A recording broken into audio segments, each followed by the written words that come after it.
기도에는 여러 가지 방법이 있죠. 기도하는 방식에 따라서 기도가 나눠지기도 합니다. 첫 번째는 말 없는 기도, 침묵 기도라고도 하죠. 말 없는 기도. 시편 62편 8절 말씀입니다. 백성들아 시시로 그를 의지하고 그의 앞에 마음을 토하라. 마음을 토하라. 하나님은 우리의 피난처시로다. 셀라. 아멘. 민수기서 20장 6절 말씀도 봅니다. 모세와 아론이 회중 앞을 떠나 회막문에 이르러 엎드리매, 그렇죠? 엎드리매. 여호와의 영광이 그들에게 나타나며. 아멘. 자, 원래 기도란 일정한 공식에 얽매이는 것보다도 자유롭게 하나님과 교제하는 것이죠. 자유롭게 대화하는 것. 하나님께서 우리와 이야기하기를 원하시고 대화하기를 원하시고 우리와 관계를 맺기를 원하시는 것. 그래서 우리가 어떠한 형식에 매인다기보다는 때때로 시시로, 말씀 그대로 시시로, 언제나 항상 시간이 날 때마다 하나님께 나아가서 하나님과 이 이야기를 나누는 것이 좋다. 기도하는 것이 좋다. 우리는 입술에서 나오는 말을 하나님께 그저 드리는 것에 급급한 것이 아니라 어찌 보면 입술에서 나오기 전에 우리의 마음을 통째로 하나님께 드리는, 하나님께서 우리의 입술을 열어서 말하는 것만 들으시는 분은 아니라는 거죠. 그래서 우리가 말하지 않아도 어떤 선전에서 참 기가 막힌 그 카피인 것 같아요. 말하지 않아도 다 알잖아요, 그죠? 말하지 않아도 알아요. 중국 가니까 중국에서도 다 압니다. 말하지 않아도 알아요. 이거를 이 노래를 알아요, 가락을요. 그렇게 유명한 게 이게 우리나라 그 브랜드인데, 참 하나님께서 그렇죠. 우리가 말하지 않아도, 우리가 굳이 입술을 열지 않아도 하나님께서 우리 마음에 있는 것을 아신다, 그렇죠? 그래서 성경도 뭐냐면 마음을 토하라. 하나님 앞에 마음을 토하라. 그리고 그냥 엎드린다, 그렇잖아요. 우리가 엎드리는 것만으로 하나님께서 우리의 마음과 우리가 고하는 우리 마음 속에 있는 그 간절한 소원을 아신다 하는 것이죠. 우리가 굳이 말하지 않아도. 자, 에레미야가 2장 19절 말씀인데요. 초저녁에 일어나 부르짖을지어다. 네 마음을 주의 얼굴 앞에 물 쏟듯 할지어다. 물 쏟듯 할지어다. 내 마음을 주의 얼굴 앞에 물 쏟듯 할지어다. 마음을 쏟아내요. 예레미야는 그야말로 내 마음을 주의 얼굴 앞에 물 쏟듯 할지어다 이렇게 권합니다. 오 할레스비라는 신학자가 있는데요. 이 신학자가 쓴 기도라는 책에 보면 기도는 말보다 깊은 것이다. 기도는 말보다, 우리가 흔히 하는 그냥 말보다 더 훨씬 깊은 것이다. 왜냐하면 그것은 말로 표현하기 전에 이미 우리 영혼 속에 존재하기 때문이고, 그 기도의 마지막 말이 우리 입술을 나온 후에도 우리의 영혼 속에 남아있기 때문이다. 그러니까 항상 우리 마음 가운데, 우리 영혼 가운데 있는 것이 기도라는 것이죠. 굳이 말로 되지 않더라도, 그렇죠? 우리 하나님께서 우리가 여러 가지 말을 하기보다는 우리의 마음을 토하기를 원하신다. 우리가 멋들어진 말을 하는 것보다, 그런 멋진 말로 기도하는 것보다 하나님께서 우리의 마음을 닫기를 원하신다 하는 것이죠. 모세와 아론이 회막문에 이르러 엎드리기만 하여도 하나님께서는 기도로 인정하셨다는 거예요. 사람과 사람끼리의 인격적인 교제에 있어서도 말을 해야 될 때가 있죠. 그러나 말하지 않아도 알 때가 있다는 거예요. 그냥 말없이 표현되는 게 있을 수가 있는 것이죠. 기도에 있어서도 마찬가지로 굳이 말로 하지 않아도 알 때가 있다, 그런 것이죠.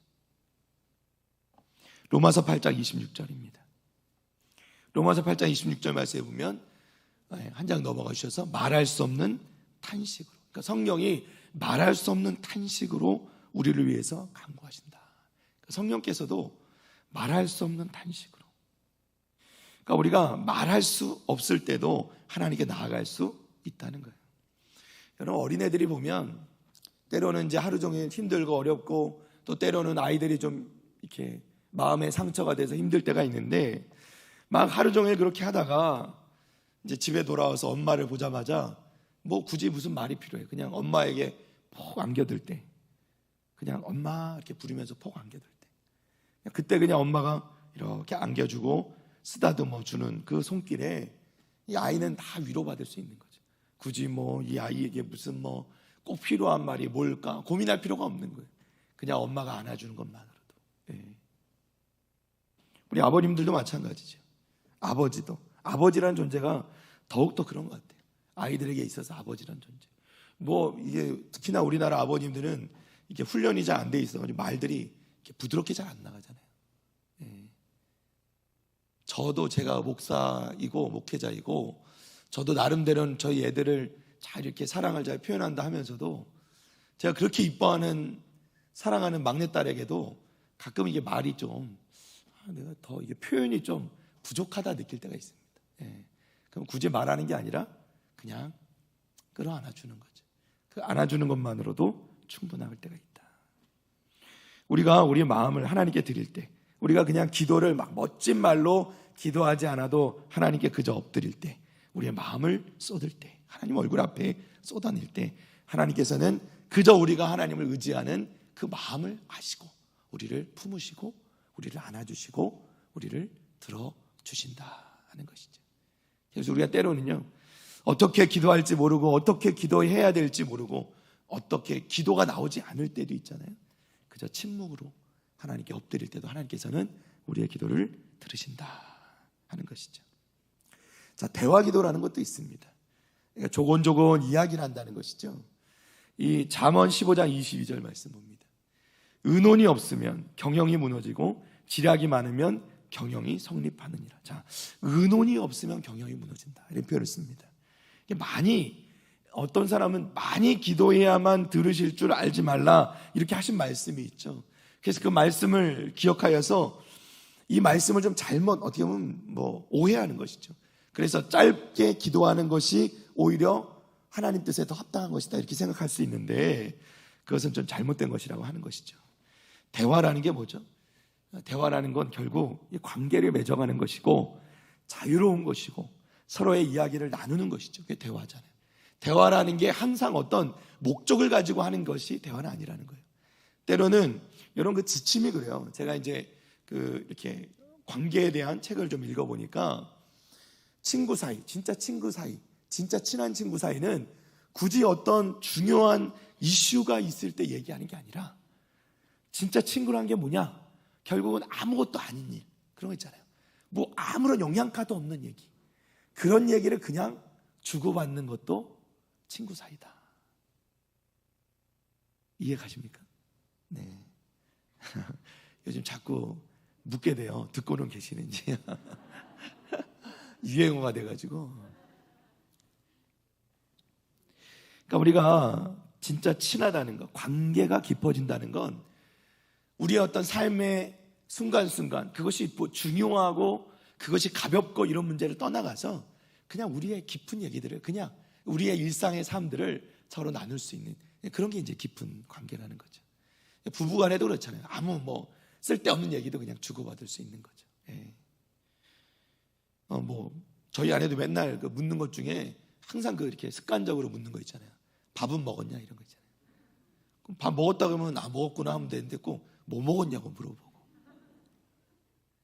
다시 가서 먹을 것도 아닌데. 그러니까 어찌 보면 이제 이런 관계라는 것이 깊어지면 깊어질수록 어찌 보면 오히려 더 가벼운 이야기들을 나눌 수 있는 거죠. 그러니까 우리가 보면 하나님과도 관계가 깊어지면 하나님과의 대화가 되는 기도도 때로는 가벼워질 수 있는 거예요. 물론 심각하고 무겁고 꼭 중요하고 하는 얘기도 하나님께 구하지만 그냥 우리 일상의 삶에서 하나님, 오늘 저는 굉장히 기분이 좋았어요. 하나님, 오늘 저는 기분이 좀 왜 이렇게 오늘 날씨도 안 좋고 우울하죠? 이런 얘기도 하나님과 나눌 수 있다는 거죠. 그러니까 이 대화 기도라는 건 그야말로 아주 가벼운 그런 관계 안에서 서로 이야기를 나눌 수 있는 것이다. 그것도 기도가 된다는 것이죠. 출애굽기 33장 11절 말씀입니다. 사람이 자기의 친구와 이야기함 같이 여호와께서는 모세와 대면하여 말씀하시며 모세는 진으로 돌아오나 눈의 아들 젊은 수종자 여호수아는 회막을 떠나지 아니하니라. 아멘. 자, 보세요. 모세가 어떻게 해요? 하나님께서 마치 사람이 자기 친구와 이야기함 같이 여호와께서 모세와 대면하여 말씀하셨다는 거예요. 신기하지 않습니까? 그 모세인데 대단한 마음. 하나님께서 모세를 만날 때마다 무슨 돌 이거에다가 빠바바박 해가지고 십계명을 줘야 되는 것 같은데 그런 것이 아닐지라도 모세는 항상 하나님과 대화하고 이야기 나누었다는 거죠. 얼마나 그만큼 깊은 관계가 되는 것이죠. 심지어는 그 여호수아는 그런 모세를 바라보면서 그 회막을 떠나지 않는 거예요. 너무 사모하는 거죠. 와, 모세, 우리 지도자 모세는 저렇게 하나님과 대화할 수 있구나, 기도할 수 있구나. 그야말로 모세는 항상 작은 것부터 큰 것까지 하나님께 아뢰는 그 기도의 어떤 폭이랄까요? 그 폭이 굉장히 넓었다는 거죠. 사람이 듣기에는 마치 친구끼리 대화하는 것 같았다, 이렇게 이야기하는 것입니다.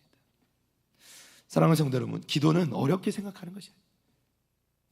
아들이 아버지 또는 어머니께 정말 그야말로 자기의 문제들을 늘어놓는 대화 같다 생각해도 무방한 거죠. 여러분들, 우리 부모님들 계시잖아요. 여러분 어떠세요? 우리 자녀들이 진짜 막 심각할 때만 찾아와서 얘기하는 게 좋으세요? 아니면 가벼운 것일지라도 우리 부모님과 이야기 나누는 걸 좋아하세요?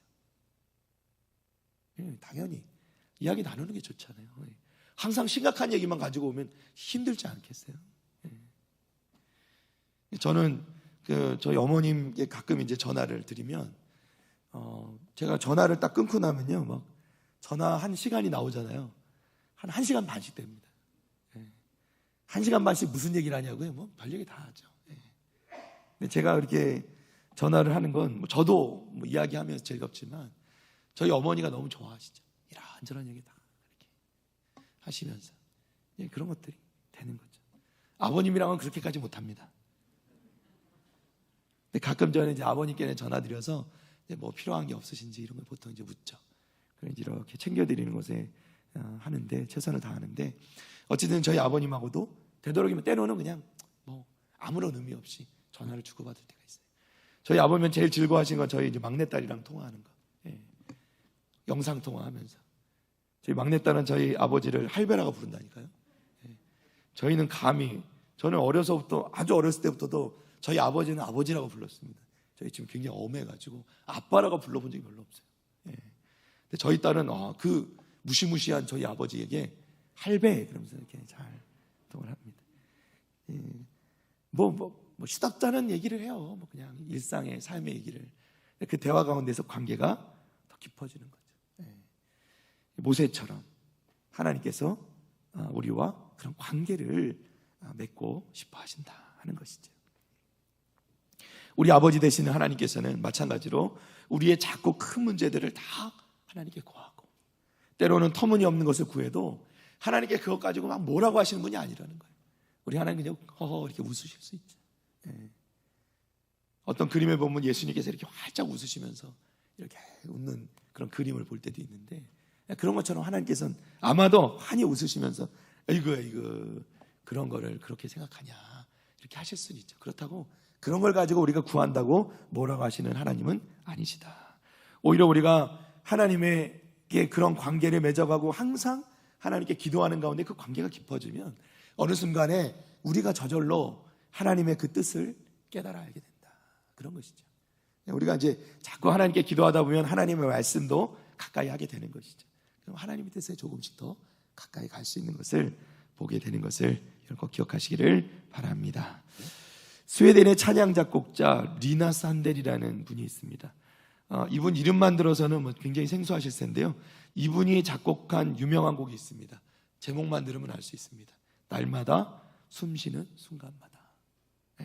이 찬양인데 저렇게 봐서는 가사가 안 보이겠는데요. 우리 찬양 한번 불러볼까요? 날마다 숨쉬는 순간마다.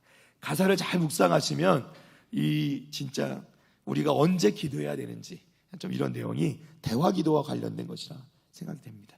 날마다 숨쉬는 순간마다. 준비가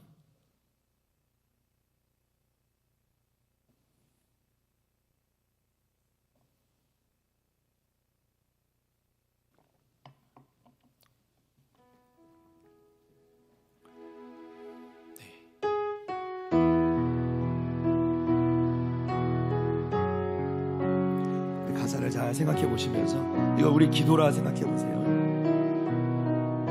날마다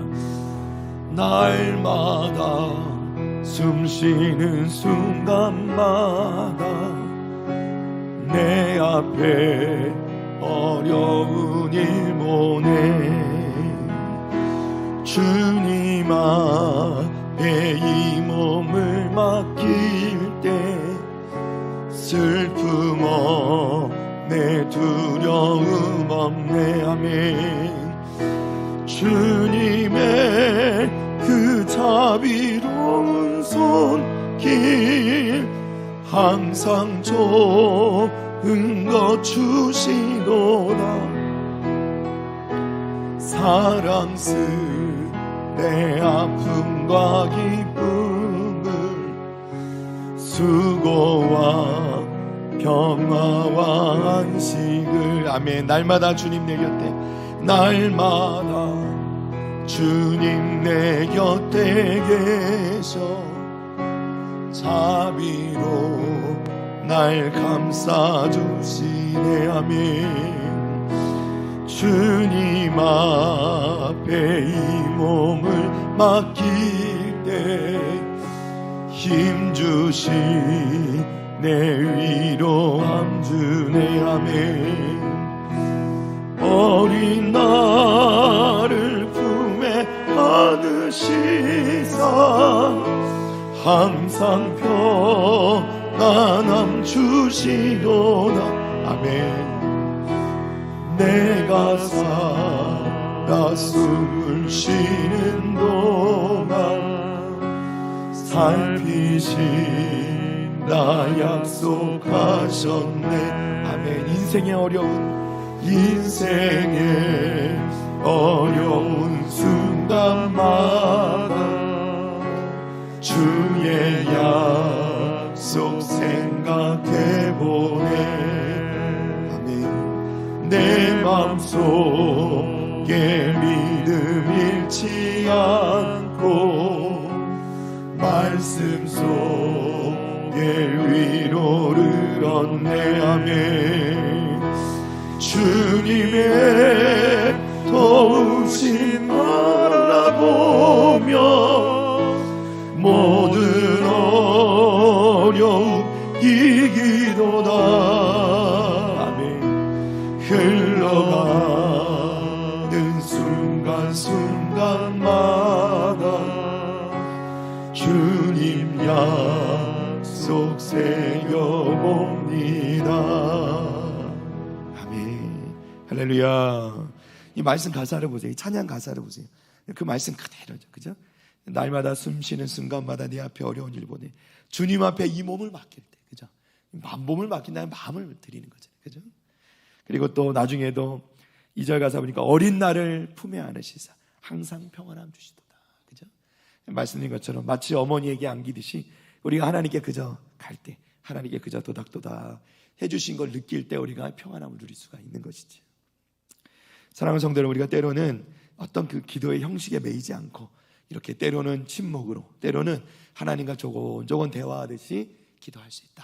이걸 기억하시면 좋겠습니다. 자, 마지막 세 번째로 그럼 뭐가 나와야 될까요? 오늘 말씀의 제목이 뭐라고요?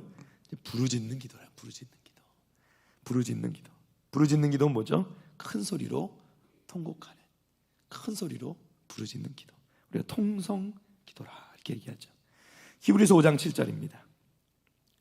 그는 육체에 계실 때에 자기를 죽음에서 능히 구원하실 이에게 심한 무엇과 통곡과 눈물로 간구와 소원을 올렸다. 그죠? 큰 소리로 울며 기도하는 사람들은 오히려 비방하는 사람들. 그래서 이게 성경 말씀을 항상 잘못 곡해하는 사람들이 있죠. 하나님의 귀가 어두운 것이냐 이렇게 생각하는 사람들이 있는데 그것은 잘못이라는 거죠. 왜냐하면 성경에서 분명히 하나님께 크게 부르짖어 기도하는 것에 대해서 말씀하고 있기 때문에 많은 선지자들도 그렇게 기도했고 심지어 누구도 예수님도 부르짖어 눈물로 기도하신 적이 있다는 것이죠. 이렇게 부르짖는 것은 하나님의 귀가 둔하고 하나님이 듣지 못한다고 생각해서 큰 소리를 기도하는 것 아니라는 거죠. 우리가 어떨 때 큰 소리로 외칩니까? 위급할 때, 그죠? 사태가 심각할 때, 긴급할 때, 위급할 때, 그리고 때로는 너무 답답하고 괴로울 때도 우리가 큰 소리로 기도하게 된다는 거예요. 이것은 너무나도 자연스러운 일이라는 거예요. 큰 소리로 기도한다고 이렇게 그런 사람들을 비방하거나 또 이렇게 좀 멸시하는 듯이 바라보는 사람들도 정작 그 스스로도 정말 괴롭고 어려운 일을 당하면 어떻게 해요? 그렇게 울며 기도할 수밖에 없게 되는 것을 경험하게 되는 것이죠. 큰 소리로 오히려 기도 한번 못 해본 분들이 계시다면 그 신앙을 돌아보면 때로는 좀 항상 미지근한 상태의 그런 신앙일 수 있다는 거예요. 때로 우리가 한 번쯤은 정말 하나님께 매달려서 야곱이 약복강가에서 하나님을 붙잡고 그렇게 매달리듯이 한 번쯤은 좀 인생에서 우리가 하나님께 뜨겁게 부르짖고 기도할 수 있는 그런 것이 있어야 되지 않을까. 때로는 소리를 내는 것이 힘이고 능력이다 이렇게 말하는 거죠. 통성으로 부르짖는 기도에는 능력이 있다 이렇게 말합니다. 한국 교회는 통성 기도라는 것이 어떤 목사님들은 많은 목사님들이 이게 우리의 나라의 어떻게 보면 훌륭한 영적 유산이다 이렇게까지 얘기하는 분들이 계세요. 어느 유명한 기도원에 가면 이렇게 들어가는 입구에 이렇게 써져 있대요. 반드시 발성으로 기도하라. 발성이 뭐예요? 소리를 내서 기도하라는 거죠. 반드시 여기 들어오는 자는 반드시 발성으로 기도하라. 조용히 기도하지 말고 발성으로 기도하라. 기도하는 방법이 다양한데 그 중에서도 통성으로 기도하라는 이유는 통성기도만의 또 이 능력이 있기 때문이죠. 원래 우리나라 성도들의 전통적이고 가장 보편적인 기도가 이 통성기도였다고 알려져 있습니다. 그런데 이게 벌써 이런 나름대로 이런 기준이 됐던 것이 50년도 넘었다고 하는데 오늘날에는 좀 사람들이 그렇게 기도하는 것에 조금 좀 이렇게 안 좋은 마음들이 들어서 좋지 않은 어느 또 이런 생각으로 해서 사람들이 보는 체면 이런 것들을 생각하면서 통성기도가 많이 줄어들었다. 특히나 우리 장로교에서는 이런 부분들이 많이 줄어든 것이 사실입니다. 근데 우리 지난번에 오셨던 백동종 목사님께서도 강의하시면서 그래요. 가서 교회가 부흥되어지고 교회가 살아있는 교회들은 가면 안다. 가면 보면 안다. 뭘 보면 아니냐? 기도하는 걸 보면 안다는 거예요. 기도가 소리내서 기도하는 교회들이 살아있는 교회다. 살아있는 교회다. 그래서 우리가 기도할 때 소리를 내서 기도하는 것이 꼭 필요하다라는 것이죠. 때로는 침묵기도 할 수 있어요. 대화기도 할 수 있어요. 그러나 때로는 통성기도로 우리가 우리 스스로를 좀 이렇게 하나님께 간절히 부르짖는 그런 기도를 훈련할 때가 필요하다 말씀하는 거죠. 자, 이제 제가 이걸 참고하는 기도학교 교재를 보니까 이 부르짖는 기도의 유익을 몇 가지 이야기하는데요. 첫 번째, 통성기도는 이 부르짖는 기도는 영을 깨운다는 거예요. 영을 깨운다. 여러분 소리라는 게 뭐냐? 영을 깨우는 것이다. 우리가 소리를 내면 그 소리를 우리 영혼도 듣는다는 거죠. 소리를 내는 것 자체가 영혼의 운동이다. 우리가 소리로 기도하면 영이 일어난다. 기도하는 사람이 가장 힘든 것이 뭐냐면 기도할 때 조용히 기도하다 보면 잡념이 생긴다는 거죠. 집에 두고 온 가스불을 껐는지 안 껐는지, 냉장고에 내가 그걸 집어넣고 왔는지 안 넣는지, 집에서 지금 우리 아들이 뭘 하고 있는지, 남편이 잘 밥은 먹고 있는지, 이렇게 여러 가지 잡념들이 머릿속에 들어올 수 있다는 거죠. 이 잡념 망상들. 우리가 기도하면서 주님께 집중해야 되는데, 하나님께 집중해야 되는데 오히려 온갖 이 잡념들이 시달리게 된다는 거예요. 그러나 우리가 소리내서 기도하다 보면 어떻게 해요? 집중하게 되는 것이죠. 왜냐하면 그 소리가 우리에게 들려오면서 우리의 영혼도 거기에 집중하게 되는 것이죠. 우리가 소리내어 기도하면 영적인 집중력이 생기고 영적인 감각들이 살아나고 또 하나님께서 우리에게 주신 그 은혜를 경험할 수 있는 기회를 많이 얻게 된다는 것이죠. 자, 통성기도라는 것 자체가 이 능력의 시작이다 이렇게 얘기합니다. 부르짖어 기도하는 것은 하늘의 능력을 받는 가장 기본적인 방법이다. 그러니까 어찌 보면 이제 초대교회 때도 그 오순절 다락방의 사건 가운데서 그들이 모여서 과연 기도할 때 조용히 침묵으로 기도했겠는가? 소리내어 기도했겠죠. 그 가운데 하나님께서 성령이 임하시고 그 가운데 보혜사 성령님의 그 충만함을 경험하게 된다는 것이죠. 자, 한나는 아이를 갖지 못해 수심이 가득했지만 하나님께 부르짖어 기도합니다. 그 소리가 크게 부르짖진 않았지만 하나님께 부르짖어 기도할 때 하나님께서 응답하시고 그가 근심했던 것을 다 사라졌다 이렇게 말씀하는 것이죠. 자, 통성기도는 영을 깨우는 기도다. 우리 영을 깨운다. 자, 두 번째, 통성기도는 사물을 움직이는 힘이 있다는 거예요. 이제 이 기도학교 교재에서 이제 이분이 설명하는 겁니다. 여호수아서 6장 말씀에 보면 여리고성 이야기가 나오죠. 이스라엘 백성들이 여리고성을 돕니다. 어떻게 할 때 마지막에 여리고성이 무너졌는지 기억하십니까? 큰 소리로 외칠 때, 그렇죠? 큰 소리로 외칠 때. 여호수아서 6장 5절 말씀입니다. 백성은 다 큰 소리로 외쳐 부를 것이다. 그리하면 그 성벽이 무너져 내리리니. 아멘. 자, 이 백성들이, 이스라엘 백성들이 여리고성을 듣고 돌고 나서 맨 마지막에 이렇게 외칠 때 뭐라고 외쳤을까요? 무너져라 이렇게 외쳤을까요? 무너져라 좀 이렇게 외쳤을까요? 아마도 그 찬양의 소리를 외쳤을 거예요. 할렐루야 했던지. 할렐루야. 그렇게 외칠 때에 이 성벽이, 그 견고하던 여리고성이 무너지게 됐다는 것이죠. 어찌 보면 이 소리를 사용한다는 것은 서류에 있어서는 도장을 찍는 것과 같습니다. 그러니까 우리가 소리를 낸다는 것은 우리 영적인 것을 실현시키는, 그것을 드러내는, 선포하는 의미가 있다는 거죠. 우리가 크게 소리를 내서 외침으로써 그것이 오히려 우리가 기도하는 것에, 그 기도에 힘을 실어주게 되는 거예요. 소리 자체가 에너지가 있잖아요. 그죠? 여러분에게 소리가 에너지라는 게 사람들의 말소리를 들어도 차이가 나잖아요. 그죠? 제가 이렇게 조곤조곤 얘기하면 힘이 안 나시겠죠? 제가 힘을 실어서 이야기하면 거기에 힘이 실린단 말이죠. 제가 지금 목 상태가 좋은 상태는 아닌데, 그래도 이제 감사한 건 아프진 않아요. 제가 이 목이, 목 상태는 이런데 막 목이 막 맨날 막 찢어져가지고 막 아프고 막 이러면 너무 괴로울 텐데 그러지는 않은 게 너무 감사하더라고요. 이제 상태만 이래서 이걸 계속 제가 이제 좋아졌다 나빠졌다. 제가 오늘을 빌어서 한번 부탁을 좀 드리겠는데요. 우리 성도님들께 부탁드리는 건, 이게 목이 진짜 무리가 갈 때는 이렇게 제가 설교할 때가 아니고요. 사실 찬양할 때도 아닙니다. 제일 목에 무리가 올 때가 언제냐면 전화 통화할 때요. 이해가 잘 안 가시죠? 전문가들께 여쭤보면 합니다. 이게 전화를 할 때 은근히 목이 무리가 많이 돼요. 그러니까 다른 때 평상시에 전화하지 마시라는 얘기가 아니고요. 월요일만 피해 주십시오. 월요일은 이제 1부, 2부 이렇게 설교하고 청년부까지 하면 3부 하고 오후 예배 설교를 하고 나면 목이 그때까지 멀쩡한데 저녁에 집에 가서 좀 지나서 이제 저녁 밤 시간이 되면 목이 점점 가라앉아요. 월요일 날이 되면 제가 상당히 목이 상태가 안 좋습니다. 그래서 월요일만 좀 쉬어야 되는데 월요일 날 꼭 전화하시는 분들이 계세요. 뭐 중요하니까 또 필요한 부분들이 있어서 전화하시는 건 제가 뭐 감사하죠. 근데 하여튼 부탁을 좀 드리겠습니다. 이게 목이 상태가 안 좋은 상태라 그래서 좀 하시면 좋습니다. 아픈 상태는 아닙니다.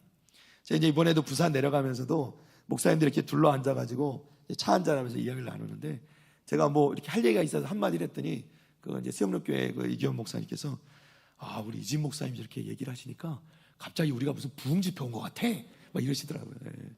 제가 그냥 웃고 말하는데, 이게 그 목소리가 이렇게 이제 힘이 실릴 때가 있다는 거죠. 그래서 어떤 이 목소리 하나만으로도 그 사람의 그런 에너지가 느껴질 때가 있는데, 우리가 정말 해야 될 말을 할 때는, 힘을 실어야 될 때는 힘을 실어서 이 목소리가 힘이 있을 때, 이 목소리가 좀 얇은 분들은 그런 거에 대한 이 트라우마가 있더라고요.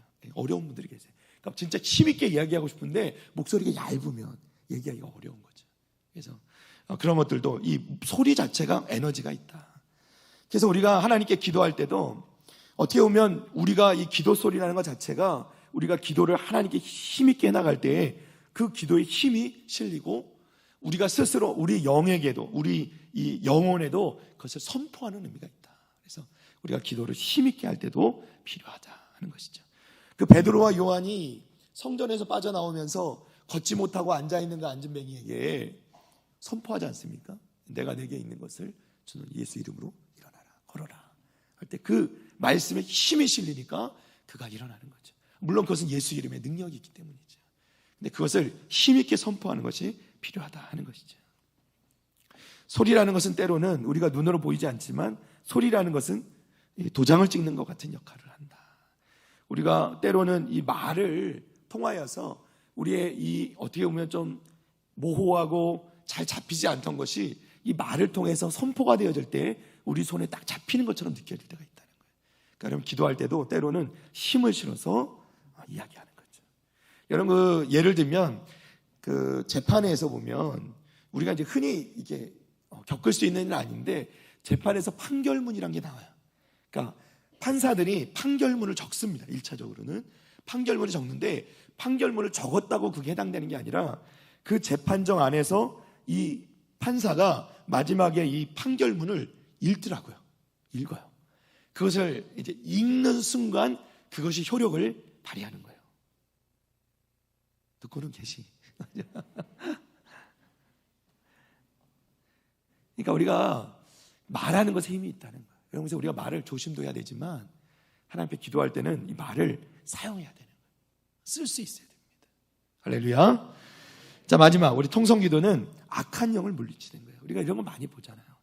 여러분 이게 귀신과 싸우고 악한 영과 싸우고 때로는 우리 스스로도 하나님 내 가운데 있는 이런 악한 영을 몰아내 주십시오. 우리가 기도할 때가 있는데 우리가 그렇게 기도할 때는 조용한 기도는 안 되는 거예요. 침묵 기도는 안 돼요. 대화 기도는 안 됩니다.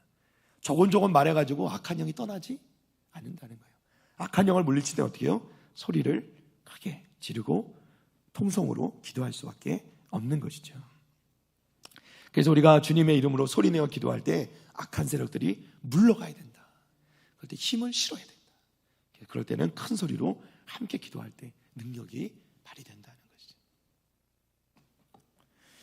제가 군대교회에 있을 때 저희 집사님 한 분이 갑자기 그 귀신이 들어서 그 통합측 목사님이셨는데 군목님이 그분이 이렇게 축사하시는 장면을 제가 경험하게 되는데 그 목사님께서 기도하실 때 그 이제 부흥의 기간 중이었는데 그런 일이 있었어요. 갑자기 이분이 이제 그런 것들이 있으면서 근데 제가 딱 그 목사님이 참 지혜로우신 게 딱 그런 이게 상황이 딱 되니까요. 그 집사님을 딱 그 남편에게 붙들려 가지고 그 목사님 방으로 데리고 오라고 하시더라고요. 그러니까 공적인 장소에 있지 않고 그 그 집사님을 데리고 안으로 들어오더라고요. 목사님 방으로 그렇게 하고 거기를 부르는 분들이 딱 정해져 있어요. 장로님하고 또 그 섬기시는 권사님들. 그러니까 몇 분만 딱 부르고 저도 불려갔죠.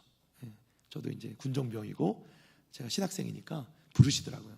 그리고 이제 그 가운데에 집사님을 앉혀놓고 둘러서서 이제 보혈 찬송을 부르고 그 다음에 이제 힘있게 기도를 하는 거죠. 그러니까 그 가운데서 힘있게 기도하지 않으면 이 영에 눌리는 거죠. 그러니까 그런 이제 것들도 보면 항상 경험을 해보면 또는 이 힘있게 기도하는 것이 필요하다. 여러분들 이것도 훈련이에요. 그러니까 여러분 통성기도가 훈련이 되어 있지 않으면 정작 필요할 때 우리가 기도하지 못할 수도 있습니다. 그러니까 우리가 평상시에 나는 이런 게 잘 안 맞아 그렇게 생각하지 마시고 이런 훈련도 필요하구나 해서 여러분들이 통성으로 기도하는 것도 필요하다. 자, 평양을 동방의 예루살렘이라 불리게 했던 1907년도 평양 대부흥운동 사건이 있죠. 그 가운데 맥퀸 선교사님이라는 분이 계셨는데 그분이 선교 보고서에다가 이 한국교회의 통성기도를 이렇게 기록했습니다. 예배당 안은 기도합시다라는 말이 떨어지기가 무섭게 하나님께 기도하는 소리들로 가득 찼다. 예배당 안에 있는 성도들은 거의 모두가 큰 소리로 기도를 드리고 있었다. 놀라운 광경이었다. 어떤 이는 울며 기도했고 어떤 이는 하나님께 자신의 죄목을 나열해가며 용서를 빌었다. 모두가 성령 충만을 간구하고 있었다. 많은 소리가 있었는데도 전혀 혼란스럽지가 않았다.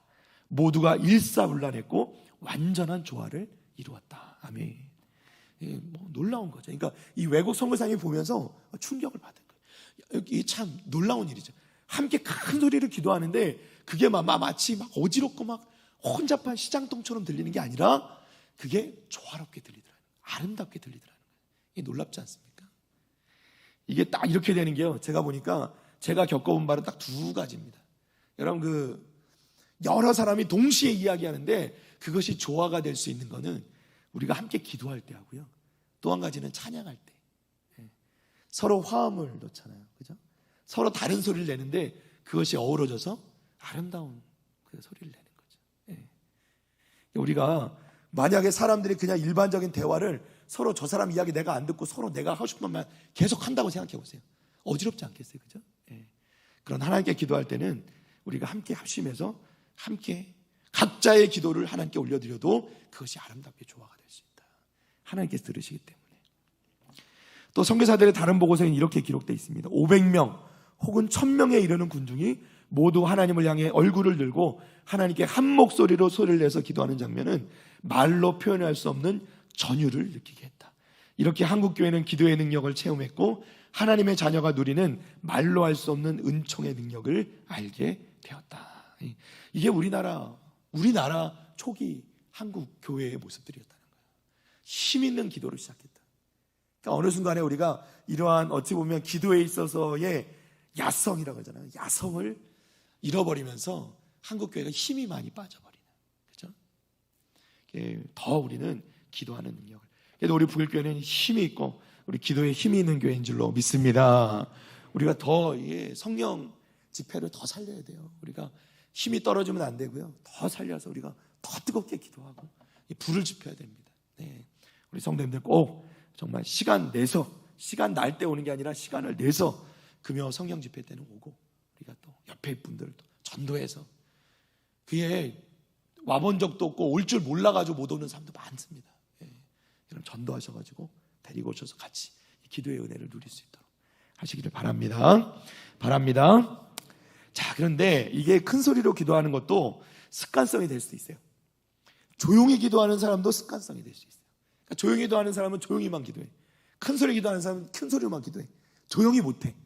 조용히 하는 사람은 크게 못해. 이러면 또 안 된다는 거예요. 그러니까 큰 소리로 기도하는 자나 조용조용 기도하는 분들이나 다 같이 이게 교회의 덕과 또 다른 사람의 기도에 방해가 안 되도록 서로 조화롭게 해야 되고요.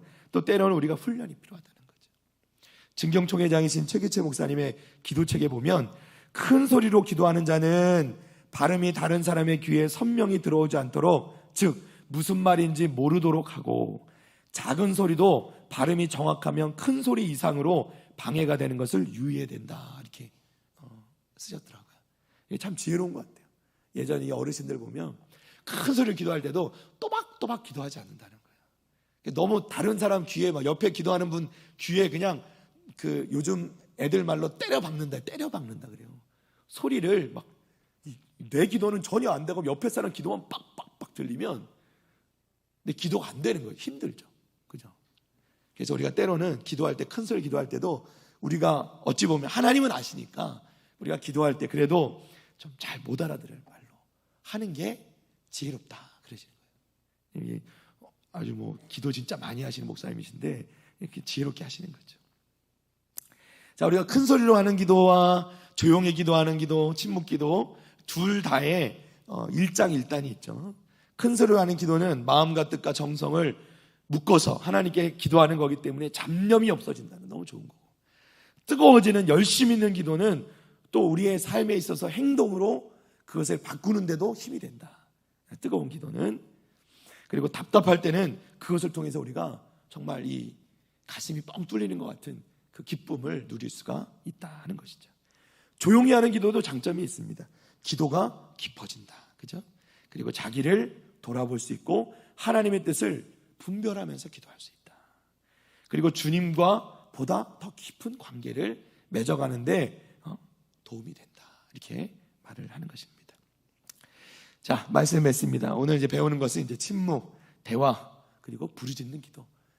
이 기도라는 것도 여러 가지가 있고 어떤 것이 옳고 그른 것이 아니고 어느 것이 더 좋은 것이 아니라 우리가 때로는 침묵으로도 기도할 수 있어야 되고, 때로는 평상시엔 조곤조곤 하나님과의 깊은 대화 가운데서 그런 진짜 친근함도 필요하고 친밀함도 필요하고, 때로 우리가 필요할 때는 큰 소리로 부르짖을 수도 있어야 돼. 힘있게 기도할 수도 있어야 된다는 것을 말씀을 드리는 것입니다. 어떠한 모습이든 좋지만 우리의 신앙의 훈련상 때로는 소리를 내어 기도하는 것이 좋다 말씀을 드리는 거고요. 기도는 누구의 눈치를 보는 것도 아니고 오직 하나님께 집중하는 것이다. 날마다 우리가 기도함으로 우리의 기도가 더 깊어지고 그 기도로 말미암아 우리 하나님과의 관계도 더 깊어지는 우리 성도들 되시기를 주님의 이름으로 축원합니다.